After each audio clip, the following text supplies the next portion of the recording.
You're watching Action News Now. Storm Tracker weather. Coverage you can count on.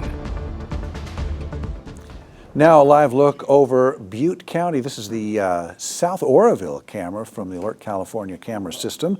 It's just, the weather makes me want to go out and roast some hot dogs and jump in the pool, Howie. Or maybe go to our Lake Tahoe trip that we didn't get to go to. Yeah, that too. Definitely warm enough to do all of the sorts. And here's another Alert California shot with nothing but blue out there. And this is our Flatiron East camera.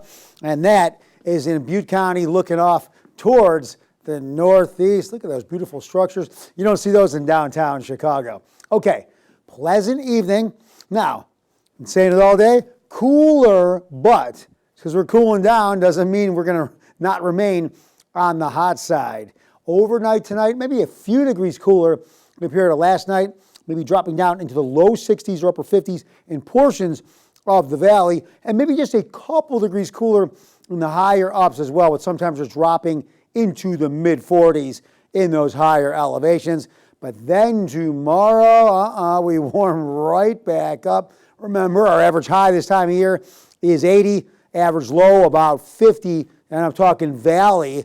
We are way up there, 20 degrees or so above average, even as we start to cool down by tomorrow. And I'm just saying, we're going to cool a little bit, but we're still going to remain on the very hot side. Higher elevations still on the hot side as well, with temperatures in the 80s and even some spots in the mid 90s. Okay, the reason for it all, we know, because we became very used to high pressure, which pretty much controlled most of our summer weather conditions, where we saw temperatures between 115 and 119 up there in Redding. Again, high pressure just kind of starts to hang out, gets wedged in between systems off to the northeast, off to the southeast, and doesn't want to go anywhere, just stays put, diverting and holding storm activity from dropping down and bringing rain or bringing cooler air from Alaskan origins. So what's happening now? High pressure, it's going to move around a little bit, but we're going to be in the flow pretty much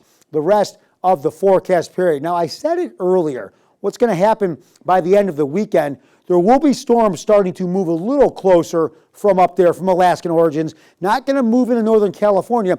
We're going to push a little bit on the ridge, the high pressure system. And that push will start to flatten out the jet stream. That'll start to weaken the high pressure system. So no longer at full strength, or we'll say full strength today, where we're looking at 102, 103 degree temperatures. It'll start to weaken this system.